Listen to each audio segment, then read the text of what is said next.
É uma vez em 2008. E essa é Paola de Orleans Bragança, último suspiro da família portuguesa em terras tupiniquins, que em 1808 quis ficar em cima do muro diante da rivalidade entre França e Inglaterra e foi trazida pelas águas frias do Oceano Atlântico Sul para sua maior e mais rica colônia, o Brasil, é claro. Apesar de ter inaugurado a era das grandes descobertas e navegações marítimas, naquela época, no comecinho do século XIX, Portugal não passava de um pequeno país sem recursos, espremido pelos interesses de seus vizinhos mais poderosos. E constantemente ameaçado por eles, porque não tinha braços nem exércitos para se defender nas Europas.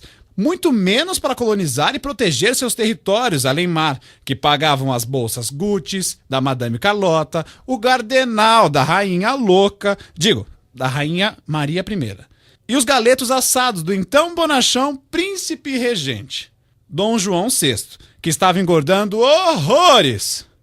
Além disso, a terra de Camões tinha uma corte endoidecida. Quem governava o país era o filho da Rainha Louca, Dom João, que não tinha preparo nem para ser rei, pois mal conseguia assegurar seu casamento com Maria Joaquina. Carlota Joaquina, com quem vivia separado em palácios distantes, um do outro. Era mãe de seus 8 filhos, sendo um falecido, e era famosa por ser uma depravada e fervorosa amante de tudo quanto era tipo de homem. Há boatos até que ela teria se deitado com os escravos. A situação da decadente Portugal, ultrapassada por suas vizinhas europeias como centro irradiador de ideias e inovações, devia-se em parte ao dinheiro na cueca que a família real desviava para fora de suas colônias.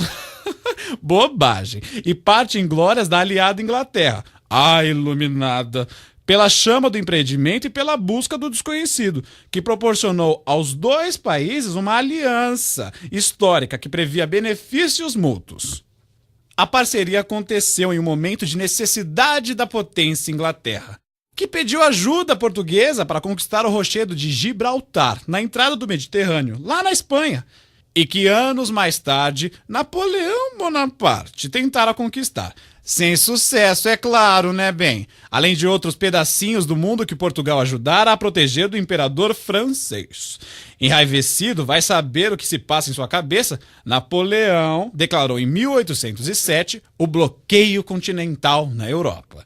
Contra a terra da Lady Di, a princesa do povo, que morreu em 1997, perseguidas pelos malditos paparazzis e que tem filhos delícias, que também são príncipes. Ai, meu Deus. Voltando, porque os ingleses, consolidados como senhores dos mares na Batalha de Trafalgar, destruíram as esquadras combinadas da França e da Espanha. E Napoleão ameaçou invadir o frágil Portugal, caso não abandonasse a tal da Inglaterra. Alguns dizem que sim, outros dizem que não, que a mudança da corte para o Brasil era um plano muito antigo em Lisboa. Mas com o ultimato francês do príncipe regente, não tinha escolha. Ou fugia, ou muito provavelmente seria preso e deposto pelo gênio militar que transformava a Europa. Napoleão Bonaparte. Aconselhados e amedrontados, a família e uma trupe decidiu migrar para o Brasil. A rotina de trabalho e dedicação silenciosa aos livros foi interrompida de forma abrupta. Aí, como seu prolixo, na última semana de novembro, quando recebi ordens para encaixotar às pressas o acervo da biblioteca e despachar para os cais de Belém, onde os navios da frota portuguesa aguardavam o embarque da família real para o Brasil.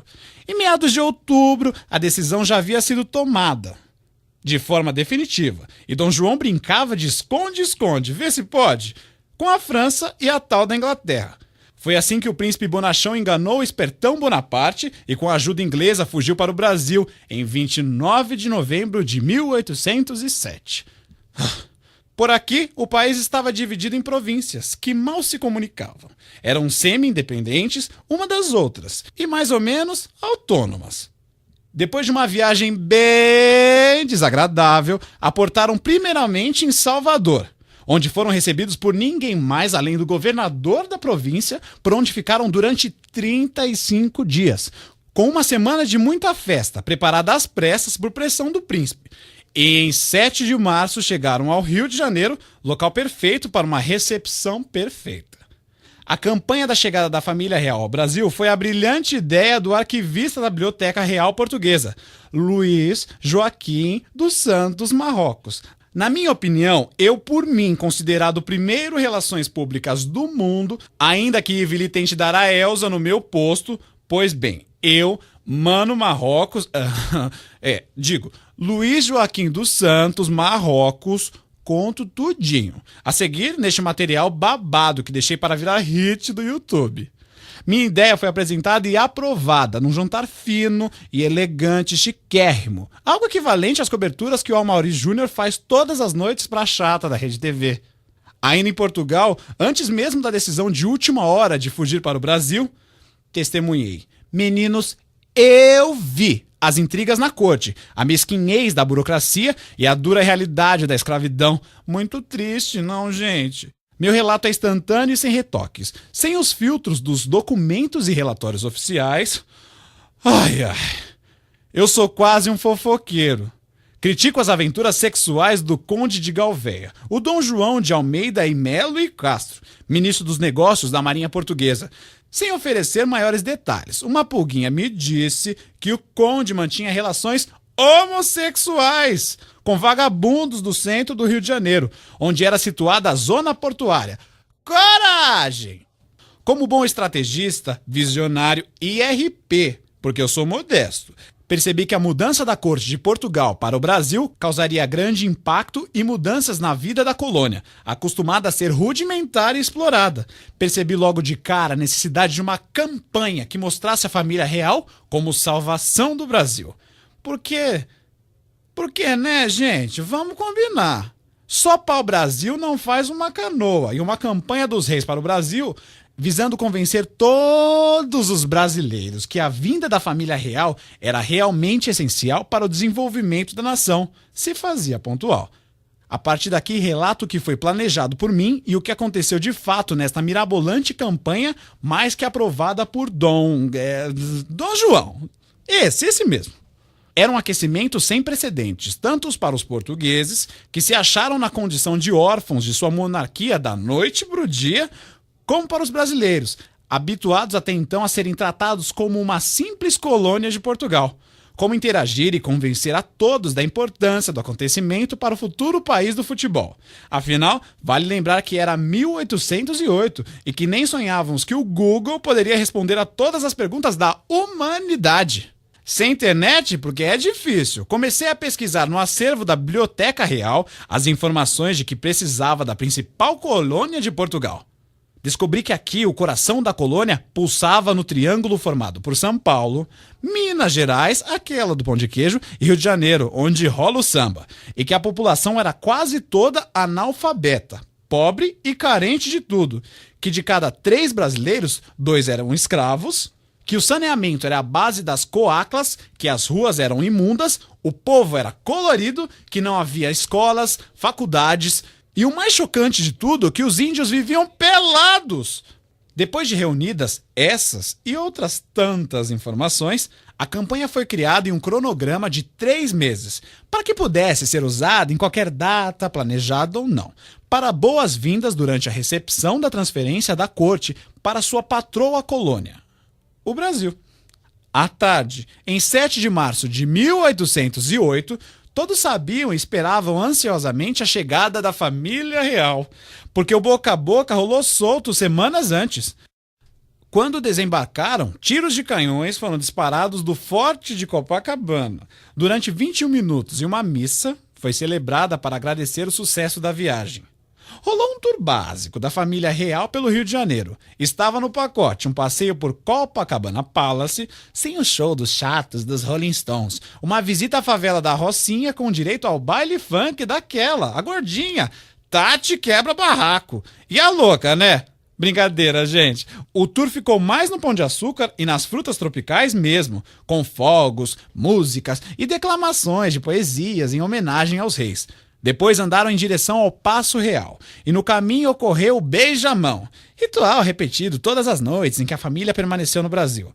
Ao anoitecer, eles foram para o palácio e a população continuou no fervo.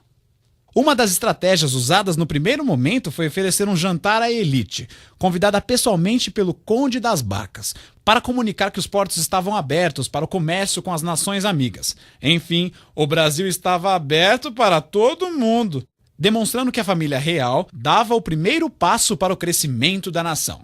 No decorrer do mês, aconteceram mais jantares oferecidos à elite carioca. Até a Narcisa Tamborindeg foi convidada. E usados estrategicamente para a discussão da política nacional e os planos de crescimento da terra tupiniquim. Além disso, discursos que sutilmente instruíram ou valorizavam as ações da família real portuguesa foram feitos pelas ruas da província. A corte e seus agregados foram acomodados em casas em volta do Paço Real, para que as pessoas que entregassem suas residências se sentissem privilegiadas em receber os lusos gringos em suas acomodações e dispensavam os aluguéis em retribuição ao crescimento da nação. Bobagem, né? Com todos devidamente instalados em suas residências, conquistadas pelo uso do ponha-se na rua, a campanha continuou conforme planejado. Jantares semanais foram oferecidos à nobreza para que o desenvolvimento do país fosse discutido. Discursos aos finais de semana foram realizados, em que os representantes da corte falavam diretamente ao povo sobre a importância da vinda e permanência da chata, daquela galera, da família real, para o Brasil, é claro. Além disso, desfiles de carruagens foram promovidos para que os mais humildes, ou seja, vocês que me ouvem, pudessem contemplar a riqueza e o luxo da nobreza de perto. Claro que não faltaram Roberts à beça, tá, meu bem? Bailes à fantasia foram promovidos para integrar a futura classe média à família real. Eventos como desfiles de moda, com trajes vindos do luxo das Europas e muito admirados pelo povo, principalmente porque as mulheres viam nas europeias símbolos da moda vanguardista. Desta forma, as mulheres teriam mais contato com o que rolava no melhor do mundo fashion. Ai, ai, essa elite brasileira. Vocês acreditam que a princesa Carlota Joaquina estava careca quando chegou aqui e todas as mulheres rasparam seus cabelos e usaram turbante, como se isso fosse algo inovador das Europas? Coitadas. Mal sabiam elas que tinham a cabeça raspada porque pegaram piolho na viagem. Esse babado é forte, gente.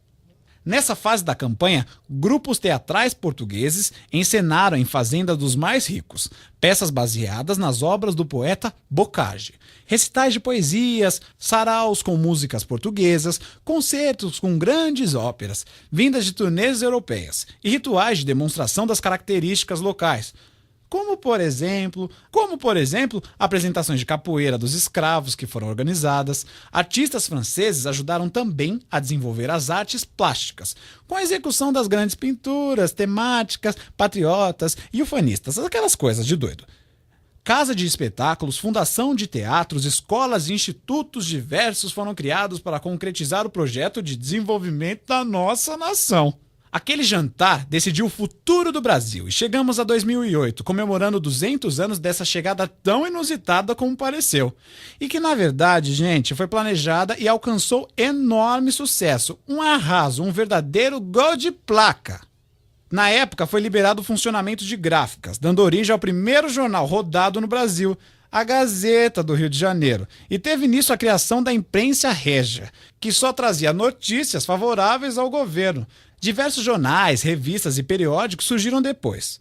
A autorização para a circulação de livros entrou em uma nova fase, em contraste com a proibição vigente no fim do período colonial, principalmente devido à literatura iluminista. Incentivos culturais foram promovidos com a intenção de aprimorar o panorama nacional, criando instituições que garantissem o desenvolvimento de uma cidade que abrigava uma corte europeia.